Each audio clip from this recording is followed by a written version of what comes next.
इससे पहले कि हम लोग एडिटोरियल पढ़ना शुरू करें, स्टार्ट करते हैं कॉमन एरर्स जो कि आधारित है इस एडिटोरियल पे जो अभी हम लोग पढ़ने वाले हैं। तो पहले कॉमन एरर को हम लोग देखते हैं क्या है यहाँ पे। As the BJP seeks to widen its social base therefore it should avoid the politics of polarization. As the BJP seeks to widen its social base, therefore it should avoid the politics of polarization. Polarization का मतलब होता है ध्रुवीकरण। आप जानते होंगे कि जब भी चुनाव नज़दीक आते हैं तो वहाँ पे पोलराइजेशन शुरू हो जाता है, यानी ध्रुवीकरण शुरू हो जाता है, यानी दो अलग अलग विचारधारा के लोगों के बीच में मतभेद उत्पन्न करना इज कॉल्ड पोलराइजेशन करना, दो भागों में उसको बांट देना। तो यहाँ पे जो बात हो रही है कॉमन एरर्स ढूंढना है हम लोगों को। तो कॉमन एरर अगर देखना है तो आप इसमें देखिए क्या हो सकता है एरर। आशा है आपने समझ लिया होगा इसको। जैसे देखिए समझिए क्या है इसका मामला कि जब भी कोई सेंटेंस एज से शुरू हो रहा है, बिकॉज से शुरू हो रहा है, बिकॉज से शुरू हो रहा है, या फिर दैट से शुरू हो रहा है, सिंस से शुरू हो रहा है, अगर इन कनेक्टर के माध्यम से अगर कोई सेंटेंस स्टार्ट हो रहा है, यानी कोई भी क्लॉज स्टार्ट हो रहा है, तो इसके बाद कोई दूसरा कनेक्टर नहीं लग सकता है, यानी दूसरा कोई कंजंक्शन आप नहीं लगा सकते हो। देखिए सेंटेंस स्टार्ट हो रहा है एज से और उसके बाद यहाँ पे लगा हुआ है देयरफॉर। तो कोई भी देयरफॉर या फिर शो, हेंस ये सब लगाने की ज़रूरत नहीं है। क्या मैंने बताया कि जब सेंटेंस एज से स्टार्ट हो रहा है, बिकॉज से स्टार्ट हो रहा है, दैट से स्टार्ट हो रहा है या सिंस से स्टार्ट हो रहा है, तो ऐसे सिचुएशन में आपको इसके साथ कोई दूसरा कनेक्टर यूज़ नहीं करना है। सेंटेंस यहाँ पे एज से स्टार्ट हो रहा है, देखिए यहाँ पे देयरफॉर लगा दिया गया, तो देयरफॉर इसमें नहीं आएगा, हटा देंगे, केवल कॉमा रहेगा, काम चल जाएगा। दूसरे कॉमन एरर को देख लेते हैं। BJP's new strategy should not involve communal polarisation and its new chief minister must refrain for playing competitive Hindutva with other chief ministers of the party. इसमें जो एरर है आपको पढ़ाया गया होगा, आपने पढ़ा भी होगा।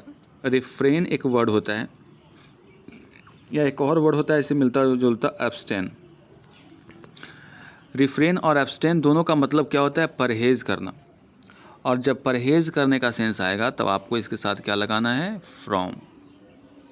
रिफ्रेन फ्रॉम, एब्सटेन फ्रॉम, इसके साथ जो फिक्स्ड प्रीपोजिशन है वो फ्रॉम ही है, यानी इसके अलावा कोई दूसरा प्रीपोजिशन इसके साथ इस्तेमाल नहीं किया जा सकता है।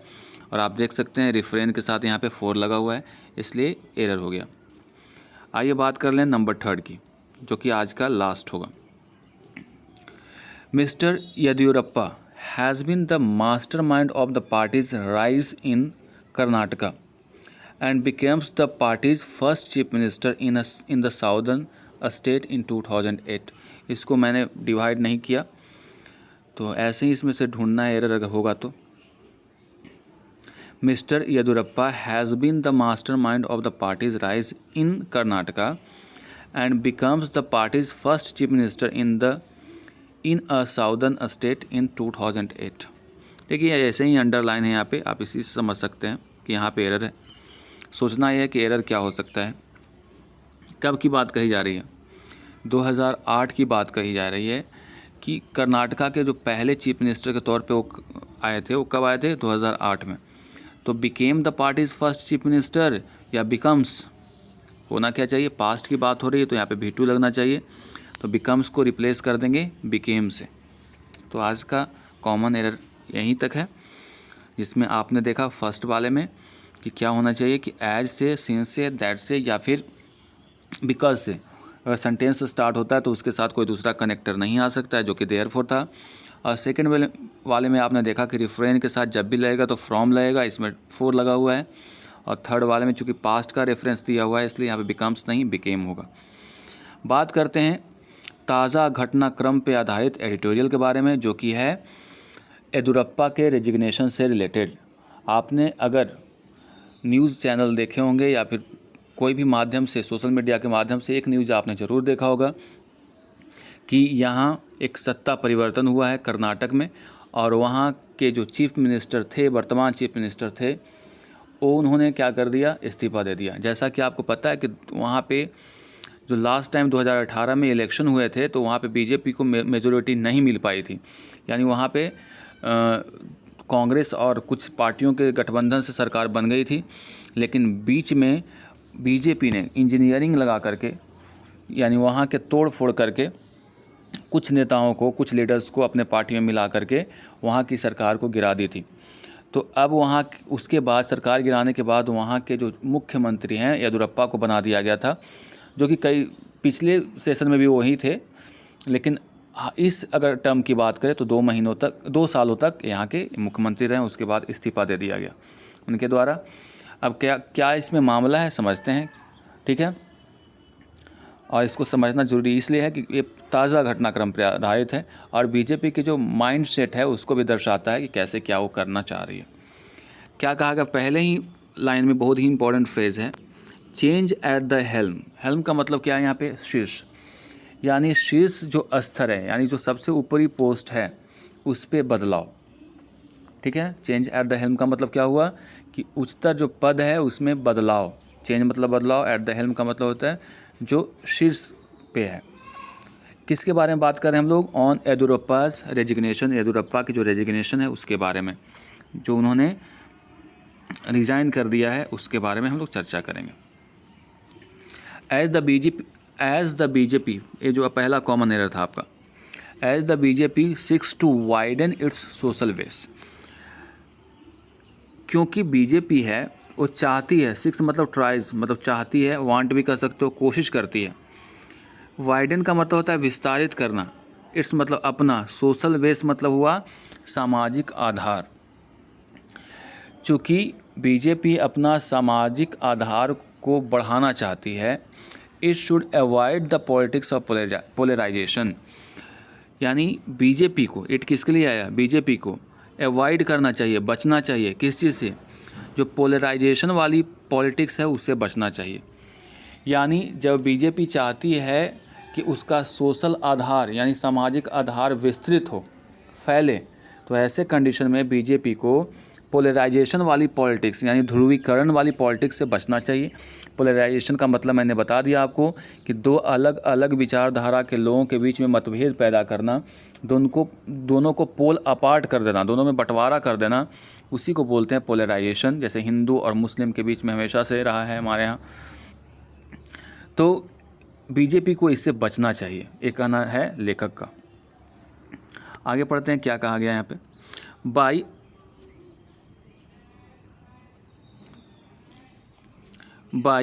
अनसीटिंग BS येदियुरप्पा। अनसीटिंग का मतलब क्या हुआ? जो अब वर्तमान में मुख्यमंत्री नहीं रहे, यानी अपना सीट को त्याग दिया। From the chief minister chairs in Karnataka, the Bharatiya Janata party has set in motion a new strategy. अब कहा जा रहा है कि बाय अनसीटिंग का मतलब क्या हुआ? उनको पद से मुक्त करके। किसको? येदियुरप्पा को। कहाँ से? कर्नाटका के चीफ मिनिस्टर की कुर्सी से अपदस्थ करके, पद से मुक्त करके भारतीय जनता पार्टी ने एक नए सेट इन मोशन का मतलब होता है नए चीज़ का शुरुआत करना, एक नई स्ट्रेटजी की शुरुआत की है, एक नई प्लान की शुरुआत की है for its consolidation in the state. Consolidation का मतलब होता है सबको साथ में लेना, सम्मिलित करना, इंक्लूड करना किसी भी राज्य में। यानी कहना ये चाह रहा है कि जो येदियुरप्पा को अनसीट करके बीजेपी एक नई ट्रेंड की शुरुआत कर रही है, एक नए प्लान स्ट्रेटजी की शुरुआत कर रही है, जिसमें वो सबको कंसोलिडेट कर रही है राज्यों में। कंसीडरिंग दैट, इस बात पे ध्यान रखते हुए कि दिस चेंज ऑफ गार्ड का मतलब होता है वही, एक चेंज ऑफ गार्ड ऐसे समझ सकते हैं कि जब एक ड्रामेटिक तरीके से, एक नाटकीय तरीके से किसी ओल्ड लीडर के जगह पे नए लीडर को रिप्लेस कर दिया जाता है, तो उसको बोलते हैं चेंज ऑफ गार्ड। इस मतलब समझ गए होंगे आप। तो considering that this change of guard has been in the making, मतलब ये प्रोसेस में था for a while, the party must have accounted for the ramification. Party must have accounted for मतलब इसमें सोचा होगा फॉर द रेमिफिकेशन। रेमिफिकेशन का मतलब इसके आउटकम्स, परिणाम लिख लीजिएगा। रेमिफिकेशंस का मतलब क्या होता है? आउटकम्स। यानी ये जो चेंज ऑफ गार्ड है वो जब हुआ है तो पार्टी ज़रूर इसके लिए अपने आप को रिस्पॉन्सिबल ठहराएगी, जो भी इसके आउटकम्स आएंगे, जो भी रेमिफिकेशंस होंगे, आउटकम्स होंगे, वो अपने आप को इसके लिए क्या अकाउंट फॉर मतलब होता है अपने आप को जिम्मेवार ठहराना। यानी जो चेंज ऑफ गार्ड हुआ है, यानी जो सत्ता में परिवर्तन हुआ है, मतलब सत्ता में परिवर्तन नहीं करो, जो कुर्सी में जो व्यक्ति बैठे हुए थे उनका जो परिवर्तन हुआ है, उसके जो रेमिफिकेशंस आएंगे, परिणाम आएंगे, उसको ए बियर करने के लिए तैयार होगा, ये समझ लीजिए। जो भी इसके आउटकम्स आएंगे बीजेपी को उसको भुगतना पड़ेगा। The BJP had to change its chief minister in Uttarakhand twice within a span of 4 months recently. हाल फिलहाल में एक और आप केस देख सकते हैं उत्तराखंड में, जहाँ पे पुष्कर सिंह धामी को नए चीफ मिनिस्टर के तौर पे शपथ दिलवाया गया, और ये जो बदलाव था उत्तराखंड में 4 महीने के अंदर में दूसरा बदलाव था। सोच लीजिए, यानी 4 महीने के अंदर में ही 2 बदलाव हो गए उत्तराखंड में। तो यही पे बात कही जा रही है, the BJP had to change its chief minister. अपने चीफ मिनिस्टर को चेंज करना पड़ा उत्तराखंड में 2 बार 4 महीने के समय में ही। स्पैन का मतलब पीरियड ऑफ 4 years। रिसेंटली हाल फिलहाल में, पॉइंटिंग टू, ए इंडिकेट करता है द पिटफॉल्स, पिटफॉल्स मतलब danger, in effecting changes even when they are premeditated. यानी ये इशारा करता है कि क्या क्या डेंजर्स हैं बदलाव के, और ये जो बदलाव होते हैं कि अच्छी तरह से प्री डिटर्मिन्ड होकर के, अच्छी तरह से सोच समझ के किए जाते हैं, इसके बावजूद भी ऐसे परिणाम आते हैं जो कि डेंजरस होते हैं। यानी ध्यान देने वाली बात यहाँ पे लेखक के द्वारा ये कही जा रही है कि बीजेपी अगर चीफ मिनिस्टर का बदलाव करती है तो मजाक थोड़ी है, अच्छी तरह से सोच समझ कर प्री मेडिएटेड होकर के करती है। इसके बावजूद भी जो परिणाम आते हैं वो डेंजरस होते हैं, तब ना फिर दोबारा चेंज करना पड़ जा रहा है। तो इस पे सोचना होगा बीजेपी को।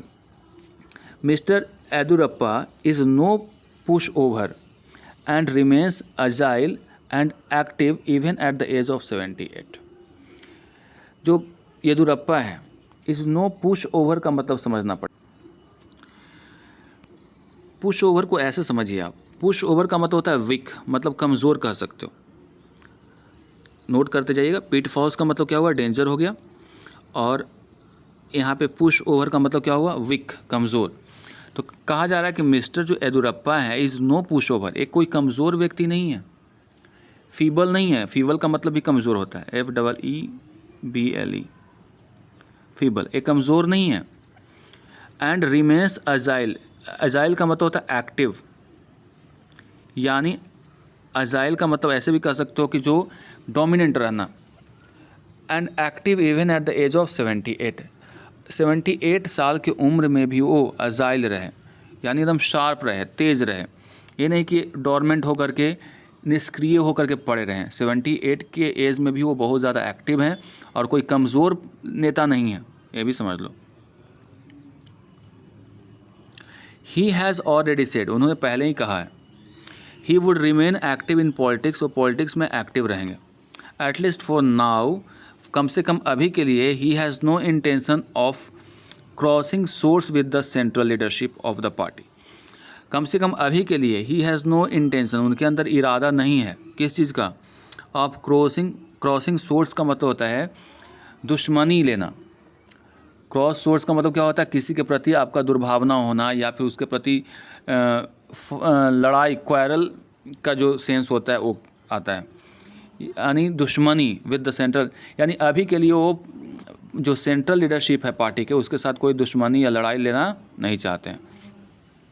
Which gave him the marching orders, और वो पार्टी जिसने उनको क्या मार्चिंग ऑर्डर्स दिए, यानी सत्ता से बेदखल कर दिया, यानी उनको कुर्सी से, उनकी कुर्सी छीन ली, ऐसा कह सकते हो। यानी यहाँ से यहाँ तक अगर हम पढ़ें तो कम से कम ये कहा जा रहा है कि येदुरप्पा को अपदस्थ कर दिया गया, यानी सीट से उनकी चेयर है उनकी छीन ली गई। इसके बावजूद भी वो सेंट्रल लीडरशिप के साथ किसी तरह की दुश्मनी अभी के लिए नहीं करेंगे, जिसने उनको बाहर का रास्ता दिखाया। बट द लिंगायत कम्युनिटी, वहाँ पे बहुत ही इसकी लिंगायत कम्युनिटी का प्रचंड सपोर्ट जिसको मिलता है वो वहाँ पे सरकार में आता है। लेकिन और येदुरप्पा जो थे लिंगायत कम्युनिटी से बिलोंग करते थे। But the Lingayat community that he belongs to, जिससे वो बिलोंग करते थे, करते हैं भी, बिलोंग्स टू है करते हैं, to has left no opportunity to express its displeasure, इसने कोई भी मौका नहीं छोड़ा है अपने डिस्प्लेजर मतलब असंतोष को जाहिर करने में, जो उदासी है उसको जाहिर करने में। कम्युनिटी लीडर्स एंड सीस का मतलब होता है जो साधु संत हैं, हैव कम आउट ओपनली, वे लोग सामने आए openly in support of the displaced chief minister.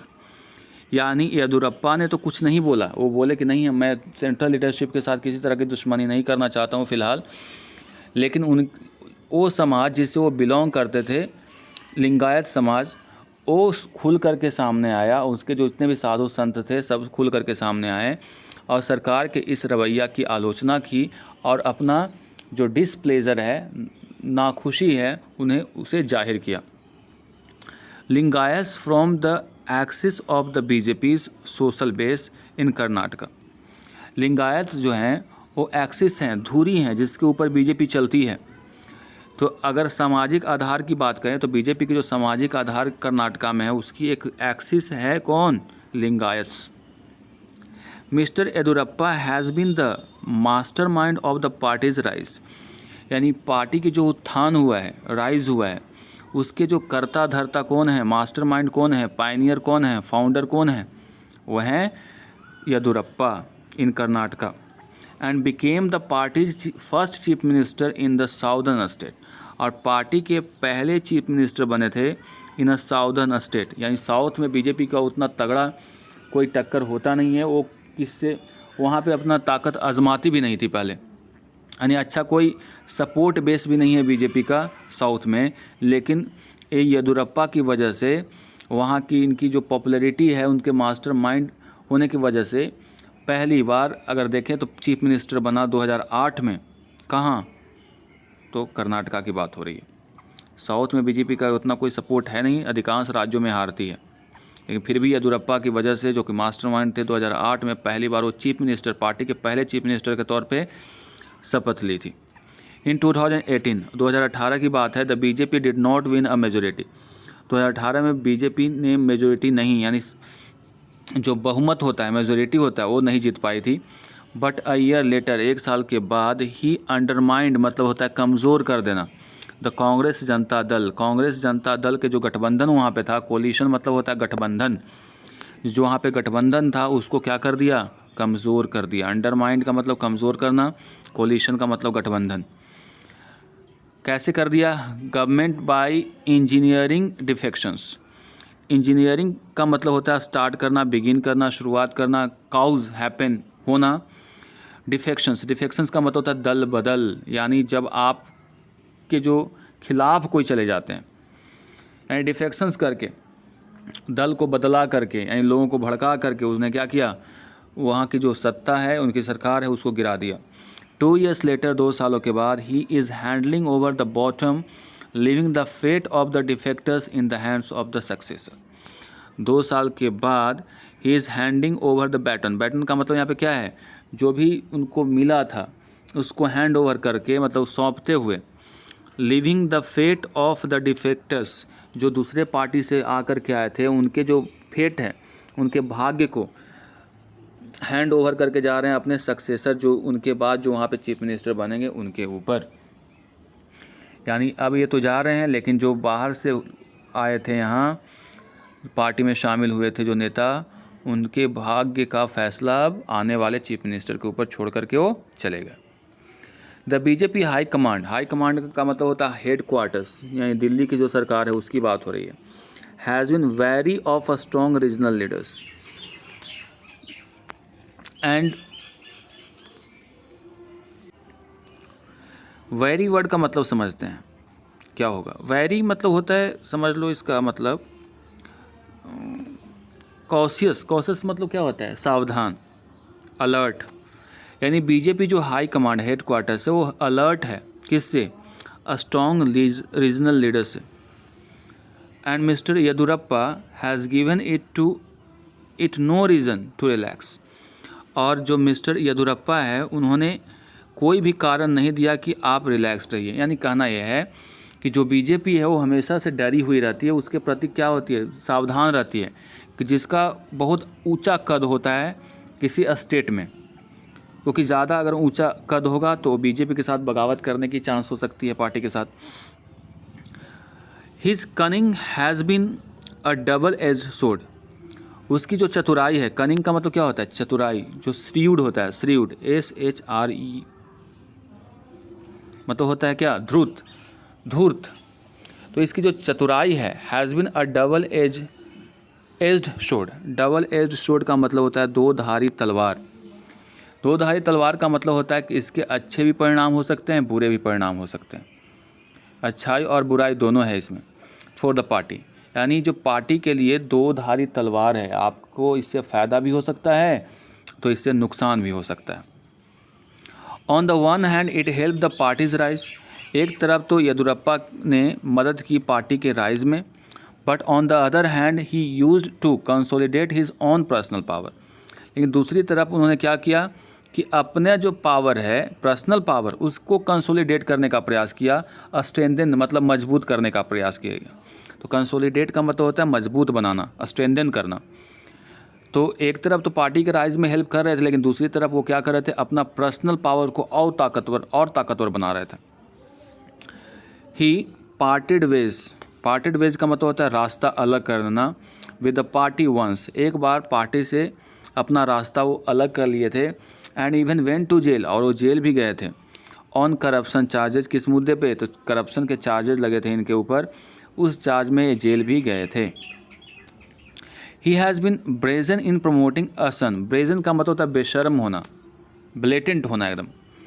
यानी वो अपने बेटे को प्रमोट करना चाहते थे एकदम बेशर्मी के साथ। BY विजेंद्र नाम है उनके बेटे का। इन द बीजेपी में, and as the inheritor of the Lingayat mantle. और वो मानते थे कि उनका जो बेटा होगा वो इनहेरिटर होगा, यानी जो उनको क्या मिला है, जो उनको विरासत में मिली हुई चीज़ है, लिंगायत मेंटल बनाना चाहते थे उनका। मेंटल का मतलब क्या हुआ, मेन हेड उसको कह लो, लिंगायत समाज का जो मुखिया कह लो, मोटिवेटर कह लो। तो इस रूप में अपने बेटे को प्रमोट करना चाहते थे। यानी दो काम है, एक तो अपने बेटे को मतलब बेशर्मी के साथ, एक नेता के तौर पे अगर कहें तो ऐसा कहा जा सकता है ब्लेटेंटली, वो चाहते थे उनका बेटा आ गया है, और जैसे कि वो अभी लिंगायत समाज से बिलोंग करते हैं, उसी प्रकार उनका बेटा जो है वो मोटिवेटर बने, हेड बने, मेंटर बने, किसका, लिंगायत समाज का। The BJP's game plan, BJP का गेम प्लान है वो ये है, appears to be to hold the community within its tent. तो बीजेपी का जो गेम प्लान है वो ये है कि वो चाहती है, ऐसा प्रतीत होता है कि इस लिंगायत कम्युनिटी को वो अपने छत्र छाया में रखना चाहती है। इट्स टेंट का मतलब होता है अपने छत्र छाया में रखना चाहती है। But लूजन it's grip over power, लेकिन वो चाहती है कि उसका जो पकड़ है इस समाज का सत्ता के लिए, उसको क्या करें, उसको थोड़ा सा लूज़ करें। ये नहीं कि लिंगायत समाज जो बोले उसी की बात को माने। यानी लिंगायत समाज जो मजबूत पक्ष रखता है, मजबूत पकड़ रखता है पार्टी के ऊपर, या फिर कह लो वहाँ के पावर के ऊपर, उसको थोड़ा सा ढीला करें। मिमिकिंग का मतलब नकल करना। इट्स अप्रोच, इसका जो अप्रोच था कहाँ, to the Patels in Gujarat who had turn the party into a vehicle of their domination until Narendra Modi arrived on the scene. कहा जा रहा है कि ये नकल कहाँ की हो रही है, गुजरात की। गुजरात में जो पटेल समुदाय के लोग हैं उनके हाथ में सत्ता की चाबी होती थी, यानी उनका भी बहुत ही ज़बरदस्त पकड़ होता था गुजरात में पटेल समाज का। तो वही कहा जा रहा है कि एक क्या कोशिश कर रहे हैं, मिमिक करने का, नकल करने का। किस चीज़ का, कि जो पटेलों के साथ इन्होंने किया था। पटेल के साथ क्या हुआ था, आगे लिखा हुआ है। तो Patel in Gujarat who had turn the party into vehicle of their domination, यानी जो कहता है कि व्हीकल ऑफ देयर डोमिनेशन का मतलब क्या, यानी उसके सहारे ही जो गाड़ी चलती है सत्ता की। कब तक, जब तक नरेंद्र मोदी वहाँ पे अपीयर नहीं हुए। यानी जब नरेंद्र मोदी सामने आए एज ए चीफ मिनिस्टर, तब तक ऐसा माना जाता था कि जो वहाँ का सत्ता उसके हाथ में जाएगी जिसको पटेल लोग सपोर्ट करेंगे। यानी पटेलों के हाथ में। लेकिन जब से मोदी वहाँ के सीएम बने, सीन में आए, अराइव ऑन द सीन का मतलब क्या होता है, सामने आना, यानी वहाँ पे मुख्यमंत्री के तौर पे आए, तब से ऐसी जो डोमिनेशन था उनका वो ख़त्म होता गया। तो वही चीज़ को यहाँ पे नकल करना चाहते हैं। यहाँ पे लिंगायत समाज का क्या है, बहुत ही बड़ा रोल होता है सत्ता परिवर्तन में या सत्ता में काबिज़ करने में। तो वो चाहते हैं कि ये डोमिनेंट ना रहे, इसको थोड़ा सा लूज़ किया जाए। जैसे इन्होंने कहाँ किया था, गुजरात में पटेलों के साथ। He has already said he would remain active in politics. He किसके लिए आया है, येदुरप्पा के लिए। उन्होंने पहले ही कहा है कि वो पॉलिटिक्स में एक्टिव रहेंगे, एटलीस्ट फॉर नाउ, कम से कम अभी के लिए। The high command party that the BJP has become may like to promote a Lingayat leader. जो हाई कमांड है, यानी जो सेंट्रल हेड क्वार्टर्स है, वो कर सकता है क्या कि BJP has become may like to promote. यहाँ पे कुछ सेंटेंस सही नहीं लग रहा है, हैज़ बिकम यहाँ पे तो होना ही नहीं चाहिए। The BJP may like to promote, ये जो हैज़ बिकम है वो फालतू दिया हुआ है। BJP may like to promote a Lingayat leader. हो सकता है कि बीजेपी कोशिश करे कि कोई लिंगायत लीडर को ही प्रमोट किया जाए, दो नॉट नेसेसरली, हालांकि ये कोई ज़रूरी नहीं है as the new chief minister. ये कोई ज़रूरी नहीं कि नए चीफ मिनिस्टर के तौर पे ही उसको प्रमोट किया जाए। Who will be more compliant to its wishes than mister Yediyurappa. हो सकता है कि वो ज़्यादा कॉम्प्लायंट हो, प्रतिस्पर्धी हो किसके, अपने विशेज को लेकर के, जैसे किससे, येदुरप्पा से ज़्यादा, यानी येदुरप्पा से ज़्यादा अपने विशेज को लेकर के ज़्यादा कॉम्प्लायंट हो, वैसे लीडर को नहीं कर सकते हैं। यानी येदुरप्पा को हटाने का कारण क्या है कि वो अपने विश की वजह से हट गए, उनकी इच्छाएं बढ़ती जा रही थी। A lot will also depend on mister Yediyurappa's plan. ज़्यादा चीज़ डिपेंड करेगा किस पर, येदुरप्पा के प्लान्स पे, for its command over the Lingayats, क्योंकि जो इनका जो कमांड है किसके ऊपर, लिंगायस के ऊपर। वंस आउट ऑफ पावर, जो एक बार क्या हो गई थी, आउट ऑफ पावर हो गई थी। But the BJP's new strategy, BJP की जो नई स्ट्रेटजी है, should not involve communal polarisation. इसमें एक तरह से कह लो सांप्रदायिक पोलराइजेशन, ध्रुवीकरण नहीं होना चाहिए।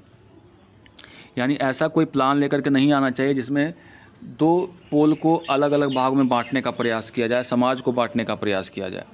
And its new chief minister must refrain from playing competitive Hindutva with the other chief ministers of the party.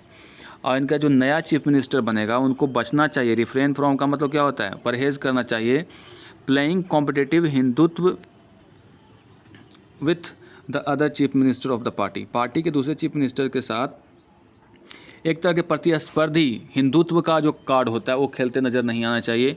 यानी ऐसा उनको कुछ नहीं करना चाहिए कि वो ज़्यादा हिंदुत्व के सपोर्टर हैं, आप नहीं हैं, ऐसा कुछ उनको नहीं करना चाहिए। जिससे क्या होगा कि अगर हिंदुत्व की बात को अगर स्ट्रांगली रखेंगे तो पोलराइजेशन का खतरा हो जाता है। तो ऐसे करने से जो नए चीफ मिनिस्टर वहाँ के बनेंगे उनको क्या करना चाहिए, ऐसे करने से बचना चाहिए। तो आज के एडिटोरियल में बस इतना ही, मिलते हैं अगले एडिटोरियल में। इसको आप ज़रूर पढ़िएगा और उसके बाद फिर कॉमन एरर्स को समझिएगा। That's all for today. See you in the next video.